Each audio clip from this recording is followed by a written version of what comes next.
وأعوذ بالله من الشيطان اللعين الرجيم بسم الله الرحمن الرحيم إن الذين آمنوا وعملوا الصالحات سيجعل لهم الرحمن ودا آمنت بالله صدق الله مولانا العلي العظيم وبلغنا رسوله النبي الكريم الأمين ونحن على ذلك لمن الشاهدين والشاكرين والمطمئنين الحمد لله رب العالمين إن الله وملائكته يصلون على النبي يا أيها الذين آمنوا صلوا عليه وسلموا تسليما الصلاة والسلام عليك يا سيدي يا رسول الله وصحبك يا سيدي يا حبيب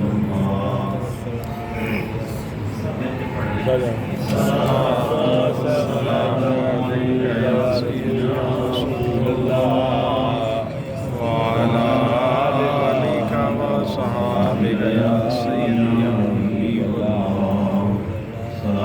السلام عليك يا سيدي يا رحمة للعالمين وعلى آلك وصحبك يا سيدي يا رحمة للعالمين بندے پروردگار امت احمد نبی دوست دارے چار یارم دار اولاد علی مذہب حنفیہ دارم ملت حضرت خلیل خاک پائے غوث اعظم زیر سایہ ولی گنج بخش فیض عالم مظہر نور خدا ناقص پیر کامل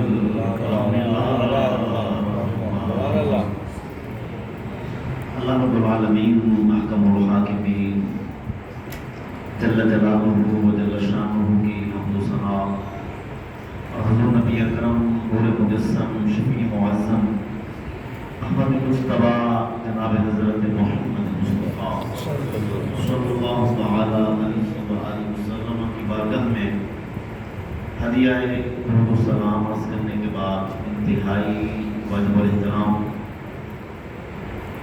بزرگوں دوستوں عزیزوں بالخصوص اسٹیج کی زینت مشائخ کرام علماء کرام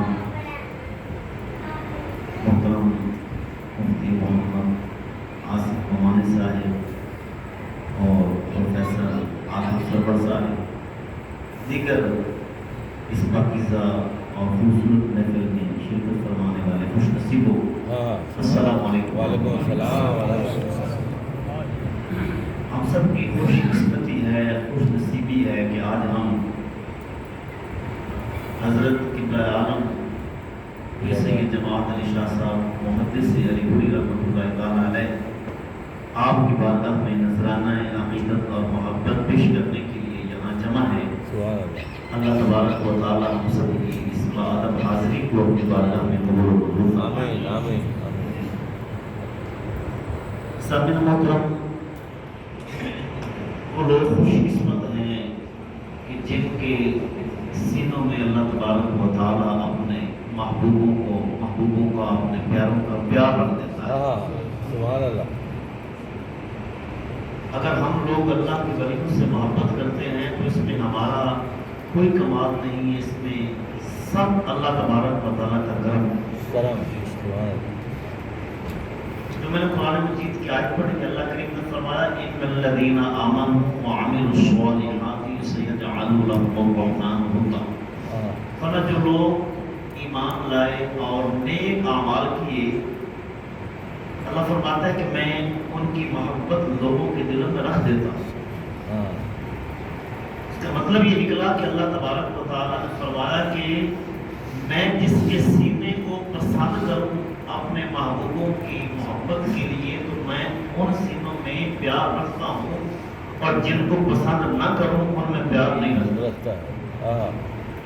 تو اگر ہمارے سینوں میں اللہ کی ولیوں سے محبت موجود ہے، پیار موجود ہے، اس کا مطلب یہ ہے کہ ہمیں اللہ کی بارگاہ میں سجدہ شکر ادا کرنا چاہیے کہ یا اللہ تیرا شکر ہے کہ تم نے ہمارے سینے اس قابل سمجھے ہیں کہ اپنے محبوبوں کا پیار رکھ دیا. سبحان اللہ سبحان اللہ کیا بات ہر کسی کے سینے میں ولی کا پیار نہیں ہوتا. نہیں ہوتا. اور پھر آپ حضرات اپنی گناہ و مصروفیات سے وقت نکال کے یہاں آئے ایک ولی کامل کا ذکر سننے کے لیے، ذکر کرنے کے لیے، ان کی پاکیزہ محفل میں آپ حضرات شرکت کے لیے یہاں پہ تشریف فرما ہے. تو میرے کریم آقا صلی اللہ علیہ وآلہ وسلم کا فرمان ہے کہ جب کوئی بندہ اپنے گھر سے نکلتا ہے کسی اللہ والے کی ملاقات کے لیے تو اللہ تبارک و تعالیٰ اس کے راستے میں ایک فرشتہ کھڑا کر دیتا ہے اور وہ آنے والا جب اپنے گھر سے نکل کر اللہ کے ولی کی بارگاہ میں جا رہا ہوتا ہے تو فرشتہ اسے پوچھتا ہے تو کہاں جانا چاہتا ہے، کہاں جا رہا ہے، کہاں جانے کا تیرا ارادہ ہے؟ تو وہ یہ کہتا ہے کہ میں فلاں علاقے میں جا رہا ہوں، فلاں بستی میں جا رہا ہوں، فلاں شہر میں جا رہا ہوں، وہاں ایک اللہ کے ولی ہے، میں اس کی زیارت کے لیے، اس سے ملاقات کرنے کے لیے جا رہا ہوں. تو فرشتہ پوچھتا ہے کہ تیرا اس کے ساتھ کوئی معاملہ، کوئی لین دین، اس نے تیرے پر کوئی احسان کیا ہو جس کا تو بدلہ اتارنے جا رہا ہو؟ وہ کہے گا کچھ بھی نہیں، میرا اس پر کوئی احسان نہیں، اس کا میرے پر کوئی احسان نہیں، کوئی دنیاوی معاملہ نہیں ہے، میں تو صرف اس لیے جا رہا ہوں کہ جتنی دیر میں اس کی مجلس میں بیٹھتا ہوں اللہ تبارک و تعالیٰ کا قرب نصیب ہوتا ہے. میں تو اللہ تبارک و تعالیٰ کا قرب حاصل کرنے کے لیے اس کی بارگاہ میں جا رہا ہوں. تو فرشتہ کہتا ہے کہ میں اللہ کے حکم سے آ رہا ہوں، مجھے اللہ نے بھیجا ہے.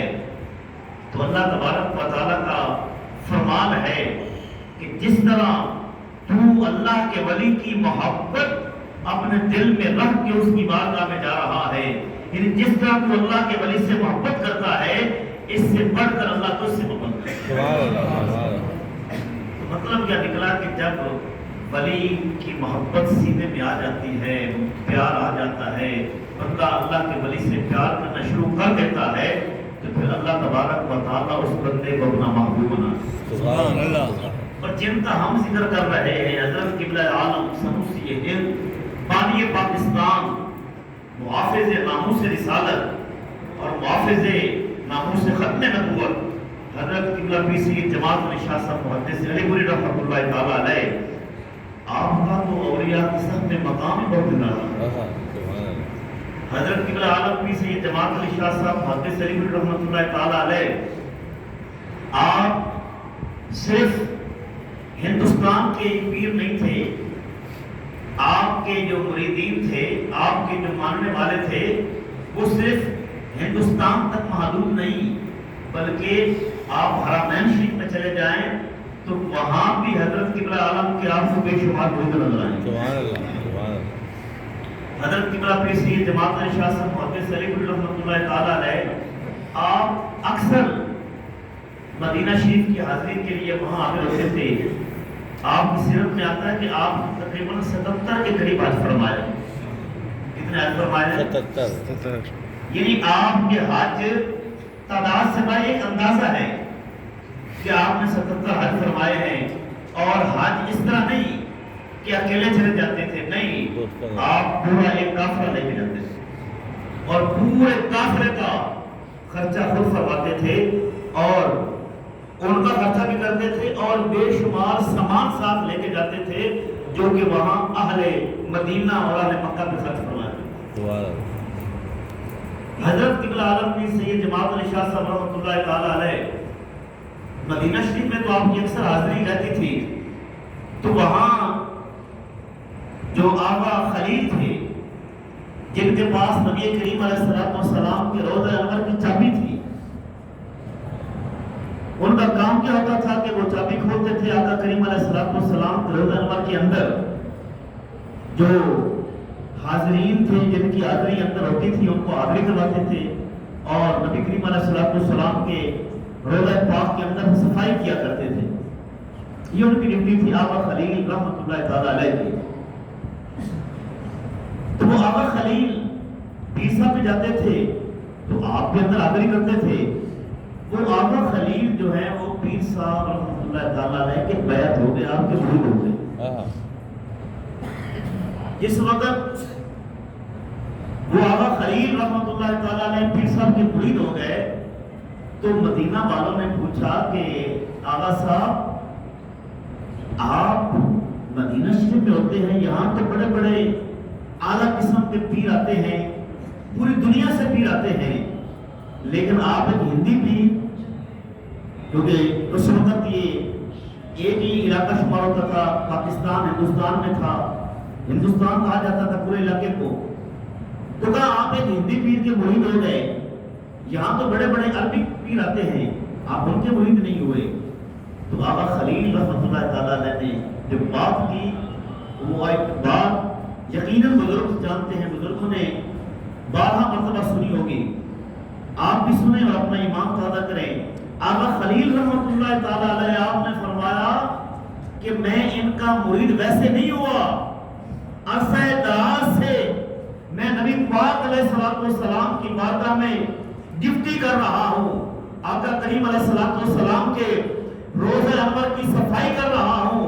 فرمایا جب سے میں ان کا مرید ہوا ہوں اس وقت سے میری کیفیت یہ ہے کہ پہلے صرف نبی پاک علیہ السلام کے مزار کی زیارت ہوتی تھی, جب سے ان کا مرید ہوا ہوں نبی پاک علیہ السلام کی زیارت میں نصیب ہو جاتی. سبحان اللہ, نعرہ تکبیر, اللہ اکبر, نعرہ رسالت, یا رسول اللہ, نعرہ حیدری, یا جماعت اہل سنت زندہ باد.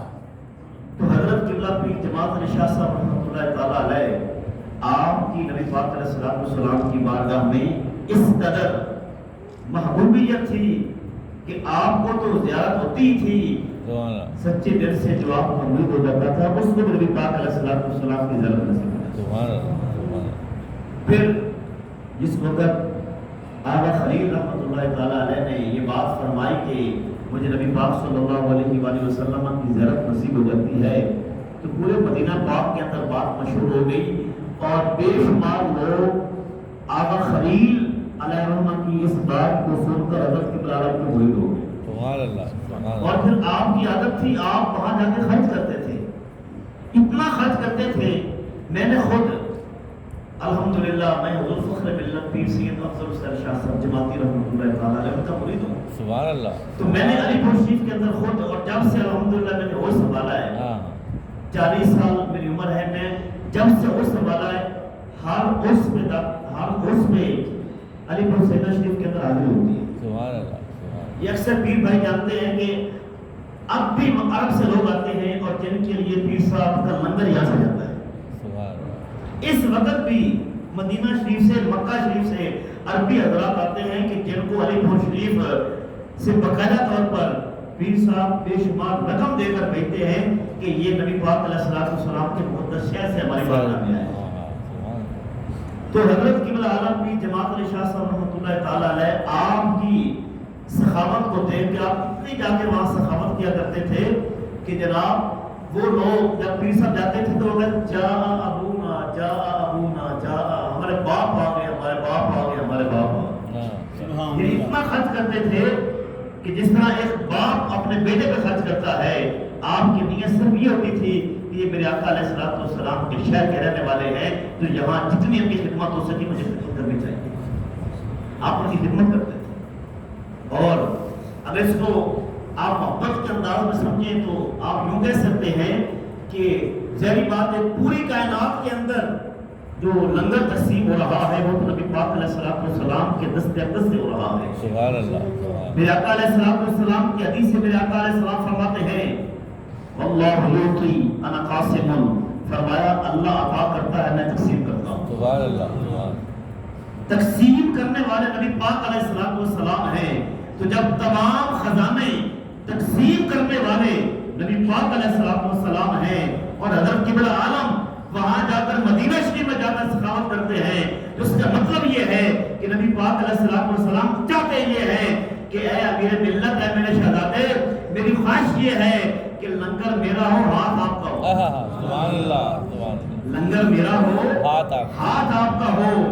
تو پھر حضرت قبلہ عالم جماعت پھر جماعت علی شاہ صاحب رحمۃ اللہ تعالیٰ علیہ آپ کا لنگر اس وقت میں مدینہ شریف میں جاری ہو سکے. اور حضرت پیر جماعت علی شاہ صاحب مقدس علی پور رحمۃ اللہ تعالیٰ علیہ آپ جس درجے کے صوفی تھے، اللہ اکبر، تصوف کی مختلف صوفیاء کرام نے تشریحات کی ہیں.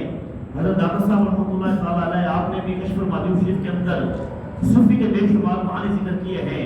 مثلا کہ صوفی کو صوفی اس لیے کہا جاتا ہے اس کا دل صاف ہوتا ہے، یعنی جس کا دل صاف ہو جائے اسے صوفی کہتے ہیں. یا اس لیے کہ ایک خاص لباس ہوتا ہے صوفیاء کا، وہ جو لباس پہنتے ہیں ان کو کہتے ہیں کہ یہ صوفی ہے. تو حضرت قبلہ عالم پیر جماعت علی شاہ صاحب مقدس علی پور رحمۃ اللہ تعالیٰ علیہ آپ اس درجے کے صوفی تھے، اس درجے کے صوفی تھے کہ جو آپ کی بارگاہ میں بیٹھ جاتا تھا اللہ اس کا بھی دل صاف کر دیا. اور آپ کا جو تصوف تھا وہ یہ نہیں تھا کہ بندہ دنیا سے الگ تھلگ ہو کے ایک ڈگرے لگ جائے، ایک کمرے میں بیٹھ جائے، دنیا کے ساتھ کوئی تعلق نہیں، ماں باپ کی خبر نہیں، اولاد کی خبر نہیں، معاشرے کی خبر نہیں، کیا ہے یہ اللہ اللہ ہو رہا نہیں. آپ فرمایا کرتے تھے حقیقی صوفی وہ ہے کہ جس کا تعلق خدا کی ذات کے ساتھ بھی ہو اور خدا کی مخلوق کے ساتھ بھی ہو.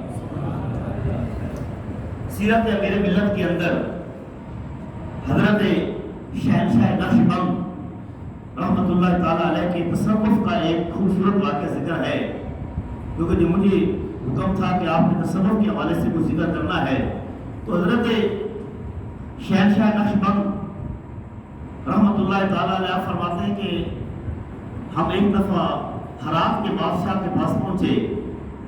مقصد صوفیاء کا یہ ہوتا ہے کہ جائیں گے، ان کو تبلیغ کریں گے، ان کو راہ راست پہ لائیں گے. تو فرماتے ہیں ہم جب ہرات کے بادشاہ کے پاس پہنچے تو اس بادشاہ نے کہا کہ شیخ آپ کو جو یہ شیخ کا لقب ملا ہے یہ بتائیں کہ یہ وراثتاً ملا ہے. فرمایا نہیں، وراثتاً نہیں ملا.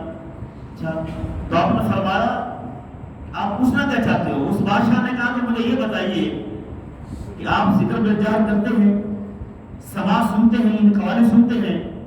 آپ نے فرمایا نہیں. اس نے کہا جی اصل درویشی تو یہی ہے، اونچی آواز سے اللہ اللہ کرنا، قوالی وغیرہ سننا، اصل درویشی یہ ہے، اور یہ دونوں چیزیں آپ کے اندر نہیں ہیں. تو آپ کیسے صوفی ہو گئے؟ آپ کیسے درویش ہیں؟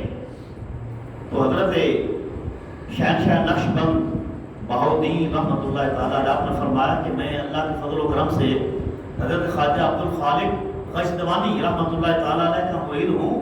ان کے ہاتھ پر میری بیعت ہے اور ان کے سلسلے میں، سلسلہ نقشبندیہ کے اندر یہ چیزیں نہیں ہیں. تو اس نے کہا جی اس سلسلے میں کیا ہے؟ تو آپ نے فرمایا ہمارے سلسلہ نقشبندیہ کے اندر یہ چیز ہے کہ ظاہر با خالق و باطن با حق. ظاہر با خالق یعنی کیا مطلب؟ آپ کا ظاہر مخلوق کے ساتھ ہو اور آپ کا باطن خدا کے ساتھ. اس نے کہا جی کیا ایسا ممکن ہے؟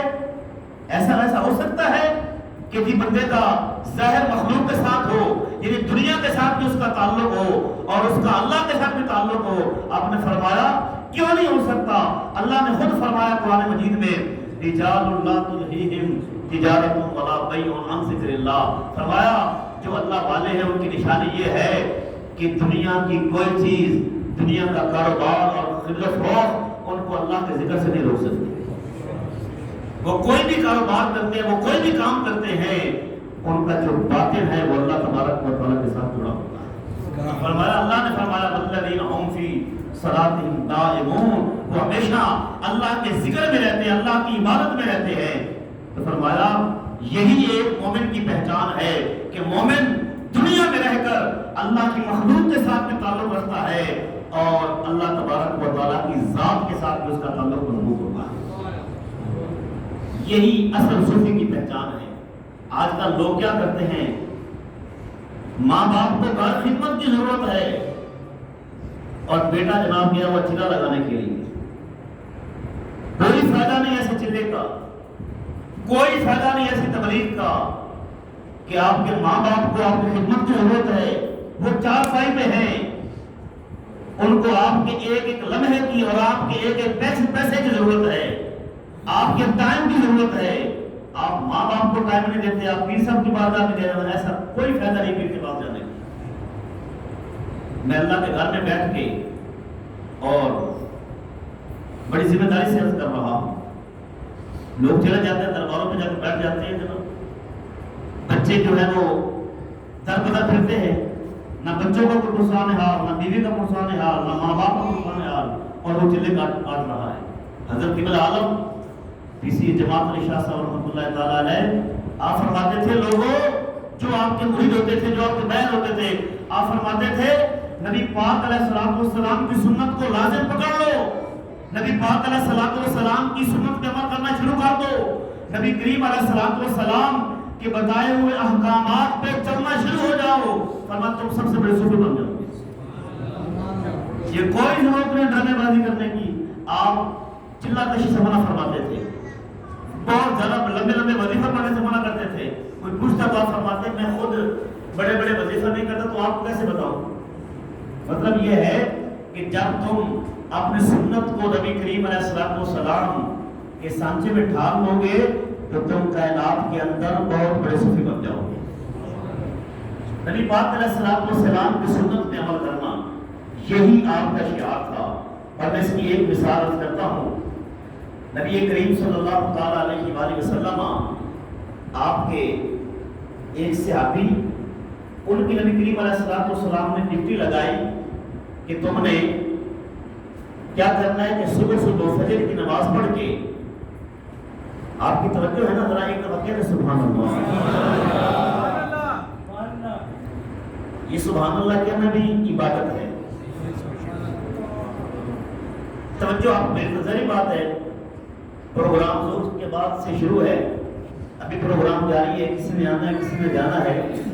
آپ ماشاءاللہ کتنے خوبصورت نورانی چہرے آپ کے سامنے زیارت کریں، اور جو میں چند معروضات خاص کر رہا ہوں ان کی طرف آپ کی توجہ رہے۔ تو نبی کریم صلی اللہ تعالیٰ علیہ وآلہ وسلم آپ نے ان کی ڈیوٹی لگائی کہ تم ایسا کرو، فجر کی نماز پڑھ کے صبح جمعہ ہے تو تم نے قافلہ لے کے چلے جانا ہے۔ آقا علیہ السلام سے ڈیوٹیاں لگاتے تھے، فلاں علاقے میں تم نے جانا ہے، تو ان کی ڈیوٹی لگا دی نبی کریم علیہ السلام نے۔ انہوں نے کیا کیا؟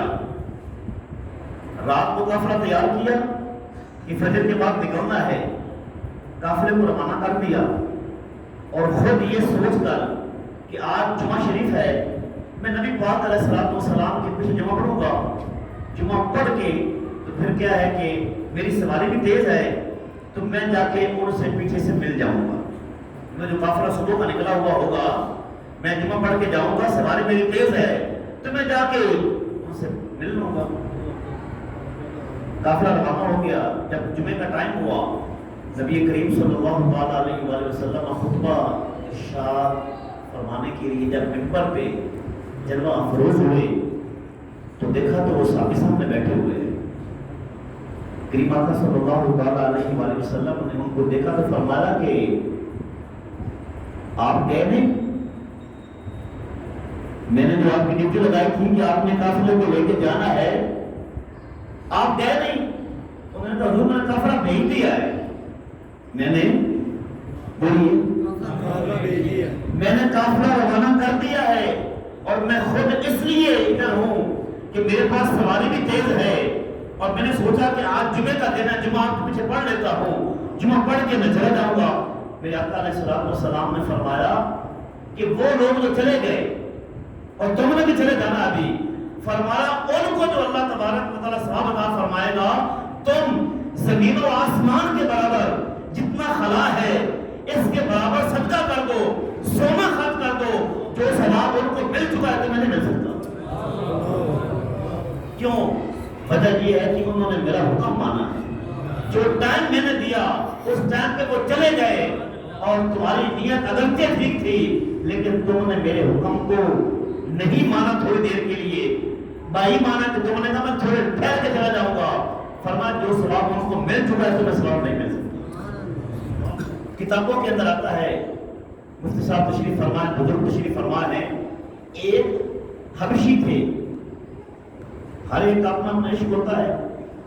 تو ان کو کسی نے بتایا کہ جناب نبی پاک علیہ الصلوۃ والسلام کی سنت ہے درمیان سے مانگ نکالنا.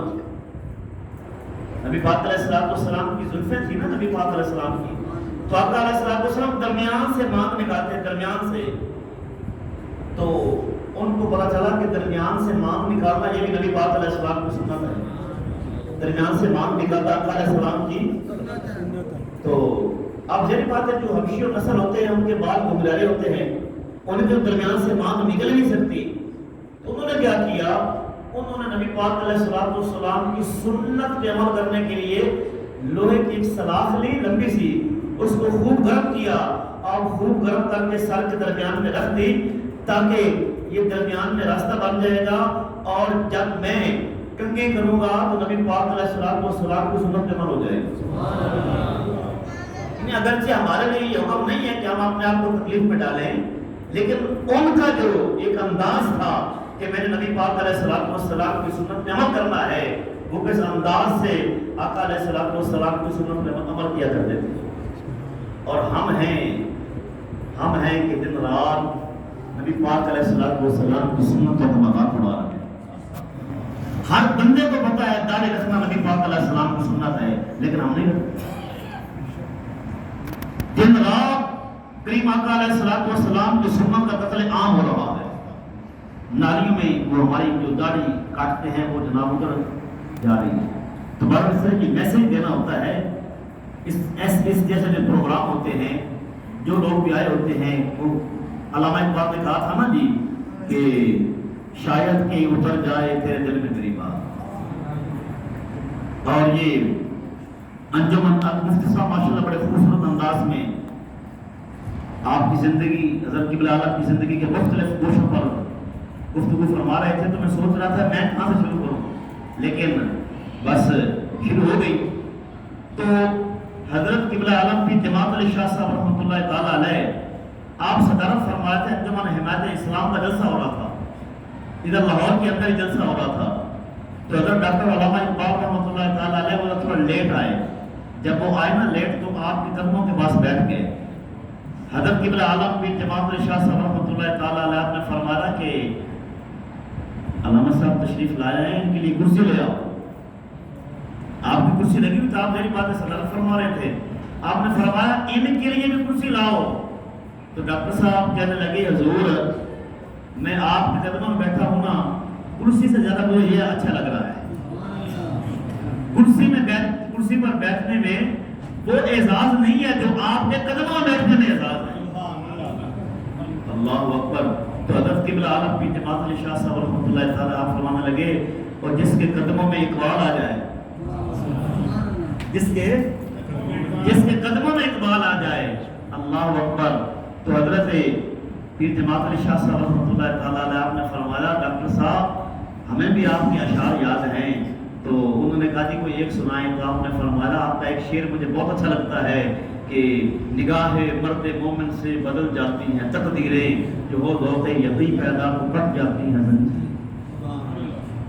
یہ جو ہے نا تصوف, یعنی دل کو پاک کرنا, یہ کئی طریقوں سے پاک ہوتا ہے. اور اس کا ایک طریقہ یہ ہے جب کسی اللہ والے کی نظر پڑ جاتی ہے تو اللہ تبارک و تعالیٰ بندے کا باطن روشن کر دیتا ہے. لیکن شرط یہ ہے کہ بندے کا اپنا دل بھی ہو کہ میرا دل پاک ہو. اپنا دل نہ ہو تو پھر کیسے پاک ہوگا. آپ اپنا دل پاک اور صاف کر کے کسی اللہ کے ولی کی بارگاہ میں جا کر دیکھیں تو صحیح. حضرت داتا صاحب رحمۃ اللہ تعالیٰ علیہ نے کشف المعجوب شریف کے اندر تصوف کے حوالے سے بڑی باتیں ذکر کی. میں ایک بات وہاں سے عرض کرتا ہوں, اور یہاں یہ بات بھی عرض کرنا ضروری سمجھتا ہوں. داتا صاحب رحمۃ اللہ علیہ فرماتے ہیں کہ اگر آپ نے نبی پاک علیہ الصلوۃ والسلام کی امت میں سب سے بڑا صوفی دیکھنا ہو, نبی پاک علیہ الصلوۃ والسلام کی امت میں سب سے بڑا صوفی دیکھنا ہو, تو فرمایا نبی پاک علیہ الصلوۃ والسلام سے کہ سب سے پہلے خلیفہ کو دیکھو. فرمایا نبی پاک علیہ السلام کی امت میں سب سے بڑے صوفی کا نام تاجدار صداقت سیدنا حضرت ابوبکر صدیق رضی اللہ. آج فرق کیا جا رہا ہے کہ ظاہری خلافت اور باطنی خلافت, یہ سب خواص ہے، ساری خلافت نبی پاک علیہ السلام نے تاجدار صداقت کو پہلے عطا فرمایا۔ وہ ظاہری طور پر بھی خلیفہ تھے میرے آقا علیہ السلام کے، اور باطنی طور پر بھی نبی پاک علیہ السلام کے خلیفہ تھے۔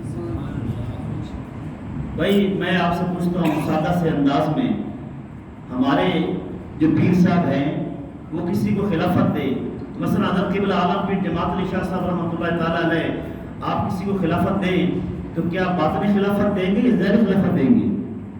تو باطنی خلافت بھی ہوتی ہے نا، تو خلافت ہوتی بات نہیں ہے کہ نبی کریم صلی اللہ تعالیٰ علیہ وآلہ وسلم نے تاجدار صداقت حضرت سیدنا صدیق اکبر رضی اللہ تعالیٰ عنہ کو جو اپنے مسلح پہ کھڑا کیا تھا، تو میرے آقا علیہ السلام نے ظاہری خلافت بھی عطا فرما دی تھی، باطنی خلافت۔ اور ہمارے سلسلہ نقشبندیہ کے جو بانی ہے نا، بانی وہ بھی حضرت سیدنا صدیق اکبر رضی اللہ تعالیٰ، سلسلہ نقشبندیہ کے بانی بھی تاجدار صداقت حضرت سیدنا صدیق اکبر رضی اللہ تعالیٰ عنہ، یعنی حضرت مولا کائنات کے ہم ممکن ان سے ہو گے، یعنی تاجدار صداقت ایسے پیر ہیں جو حضرت علی پاک کے بھی پیر ہیں، جو حضرت علی پاک کے بھی پیر ہیں۔ تو حضرت داتا گن بخش رحمۃ اللہ تعالیٰ علیہ نے آپ نے ایک بزرگ کا واقعہ ذکر کیا ہے، ویسے تو بہت سارے واقعات ہیں۔ آپ لکھتے ہیں کہ ایک بزرگ تھے جن کا نام تھا حضرت حبیب بن اسلم رائی، حبیب بن اسلم رائی، سب کہتے ہیں رحمۃ اللہ تعالیٰ علیہ۔ آپ فرماتے ہیں کہ ان کا کام تھا بکریاں چرانا، رائی کا مطلب ہوتا چرواہا، آپ بکریاں چراتے تھے۔ تو ایک دن ایک آدمی آپ سے ملاقات کرنے کے لیے صحرا میں پہنچ گیا، جنگل میں پہنچ گیا کہ یہاں پہ حضرت حبیب ہوں گے تو ان سے ملاقات ہو جائے گی۔ تو جب وہ بندہ صحرا میں پہنچا تو اس نے منظر جو دیکھا نا، منظر دیکھ کے پریشان ہوا کہ حضرت حبیب نماز پڑھ رہے ہیں، بکریاں چر رہی ہیں، اور ایک چرواہا ان کی نگرانی کر رہا ہے، ایک بھیڑیا ان کی کیا کر رہا ہے؟ نگرانی کر رہا ہے۔ حضرت حبیب کیا کر رہے ہیں؟ بولیے، آپ نماز پڑھ رہے ہیں، بکریاں چر رہی ہیں، بھیڑیا نگرانی کر رہا ہے۔ وہ بندہ حیران ہوا کہ بھیڑیے کا کام ہوتا ہے بکری کو شکار کرنا، وہ تو شکار کر کے بھاگ جاتا ہے، یہ کیسا بھیڑیا ہے؟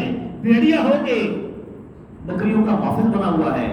وہ بیٹھ گیا کہ حضرت صاحب نماز پڑھ لیں، جب نماز پڑھ کے فارغ ہوں گے تو میں پوچھ لوں گا۔ حضرت داتا صاحب رحمۃ اللہ فرماتے ہیں کہ جب وہ نماز پڑھ کے فارغ ہوئے، حضرت حبیب رائی رحمۃ اللہ تعالیٰ علیہ، اس بندے نے سوال کیا کہ جناب مجھے یہ بتایا جائے کہ یہ بھیڑیے میں اور بکری میں صلح کب سے ہوئی ہے؟ بھیڑیے میں اور بکریوں میں صلح کب سے ہوئی ہے؟ آپ نے فرمایا جب سے ان کے مالک کی اپنے مالک سے صلح ہو گئی ہے، ان کی صلح ہو گئی۔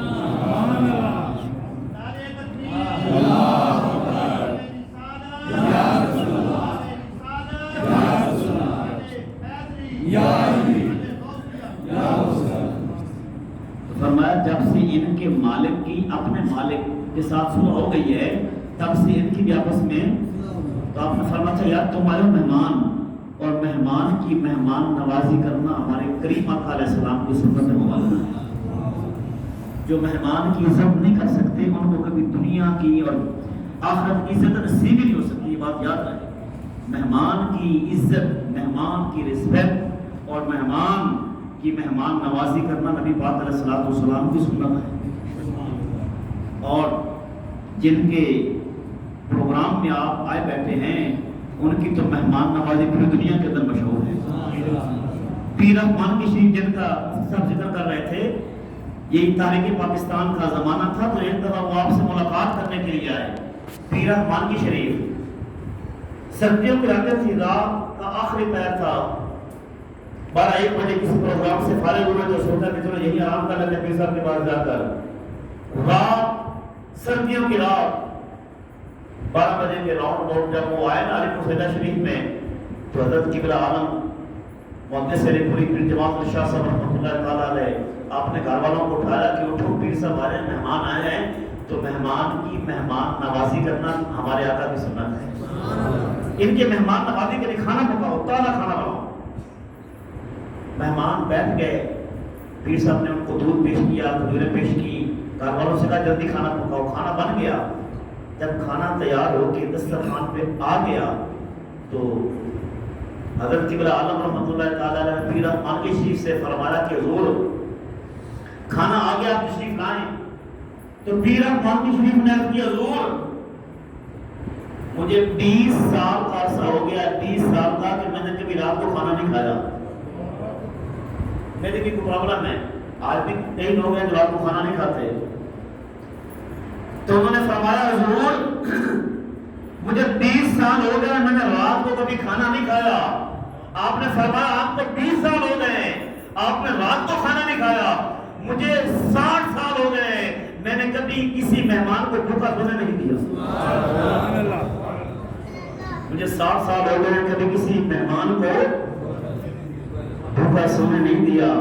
فرمائے کھانا کو کھانا پڑے گا.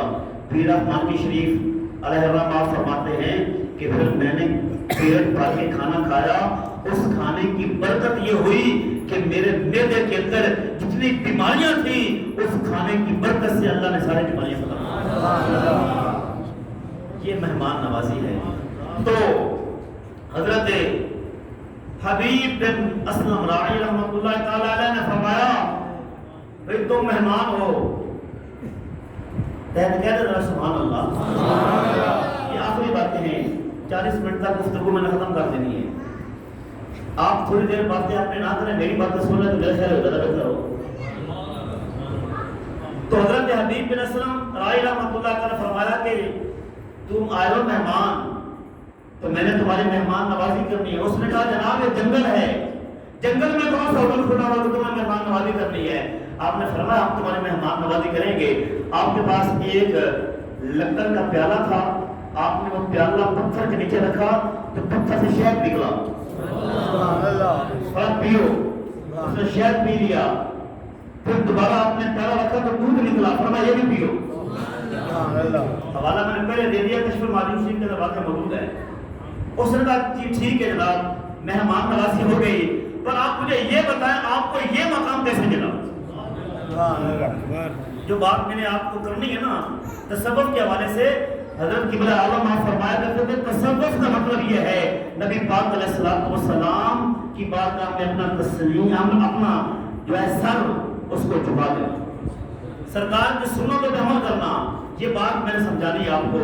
تو حضرت حبیب بن اسلم سے اس نے پوچھا کہ جناب آپ کو یہ مقام کیسے ملا کہ آپ نے پتھر کے نیچے پیالہ رکھا، شہد نکلا، پھر پیالہ رکھا، دودھ نکلا. تو حضرت حبیب فرمانے لگے جب سے نبی پاک علیہ الصلوۃ والسلام کی سنت پہ عمل کرنا شروع کیا یہ مقام پہ مل گیا. نعرہ تکبیر، نعرہ تکبیر، نعرہ رسالت، نعرہ رسالت، نعرہ رسالت، مل کے بولو نعرہ رسالت، نعرہ رسالت، نعرہ رسالت. تو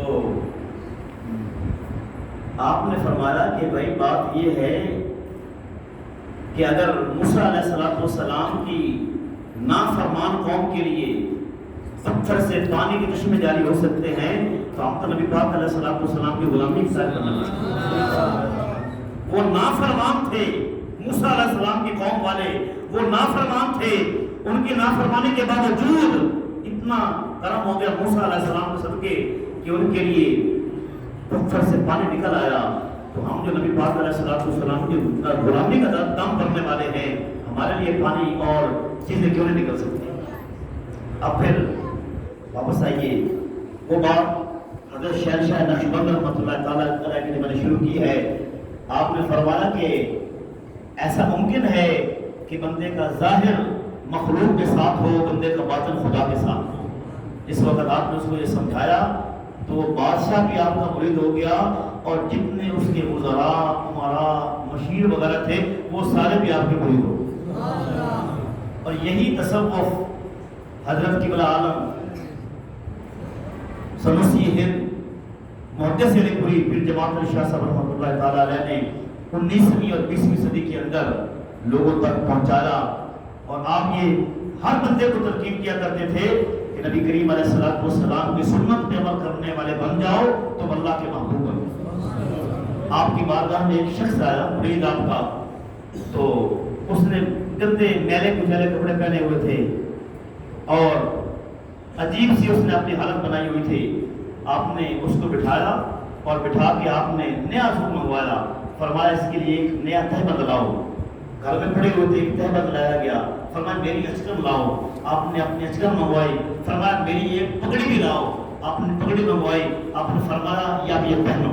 جب اس نے پہن لی، اچکن بھی پہن لی، تہبند بھی پہن لیا، پگڑی بھی پہن لی، تو آپ نے فرمایا کہ اگر اللہ تبارک و تعالیٰ نے کچھ دیا ہوا ہے نا تو اسے اللہ کے راستے میں خرچ کرنا چاہیے۔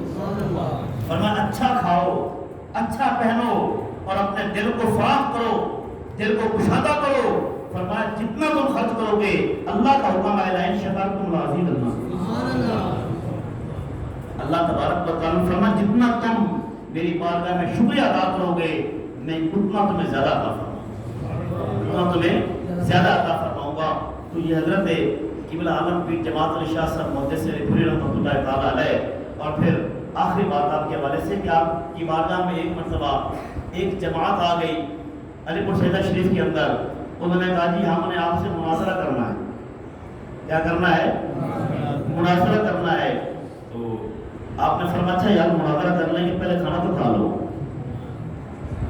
پہلے آج بھی علی پور شریف کا یہ دستور ہے، علی پور سیدہ شریف کا آج بھی دستور ہے کہ آپ چلے جائیں وہ سب سے پہلے آپ کو یہ کہیں کہ پہلے کھانا کھاؤ، پہلے کھانا کھاؤ، باقی باتیں بعد میں ہوں گی۔ حضرت قبلہ عالم امیر ملت رحمۃ اللہ تعالیٰ آپ نے فرمایا کہ تم پوری جماعت آئی ہو، میں دیکھ رہا ہوں، پہلے کھانا کھا لو بعد میں بات کریں گے۔ تو آپ نے ان کو کھانا کھلایا، فرمایا آپ بتاؤ کیا کرنا ہے؟ انہوں نے کہا ہم نے آپ سے مناظرہ کرنا ہے۔ تو آپ نے فرمایا کرو مناظرہ، جو تم نے سوال کرنا ہے کرو، میں تمہیں جواب دوں گا۔ سمجھا نہیں، ہم پوری جماعت ہیں، آپ بھی جماعت کا اہتمام فرمائیں، اپنے ادارے کے مفتیوں کو، علماء کو، شاگردوں کو بلائیں نا، وہ بھی ایک جماعت آپ کی طرف سے ہوگی، ایک جماعت ہماری ہے۔ آپ نے فرمایا مجھے جماعت بلانے کی ضرورت نہیں ہے، میرا نام ہی جماعت نہیں ہے۔ میں صرف نام کا جماعت نہیں، میں کام کا بھی جماعت نہیں، میرا نام ہی جماعت نہیں ہے، میں پوری ایک جماعت ہوں، میں پوری ایک جماعت ہوں۔ اللہ اکبر۔ یہ اللہ تبارک و تعالیٰ نے حضرت قبلہ عالم کو شان عطا فرمائی ہوئی تھی۔ چند دیر میں باتیں عرض کی، اللہ تبارک و تعالیٰ ہم سب کو عمل کرنے کی توفیق عطا فرمائے، اور اللہ تبارک و تعالیٰ اس محفل پاک کی برکت سے ہم سب کو نبی پاک علیہ الصلوۃ والسلام کی زیادہ سے زیادہ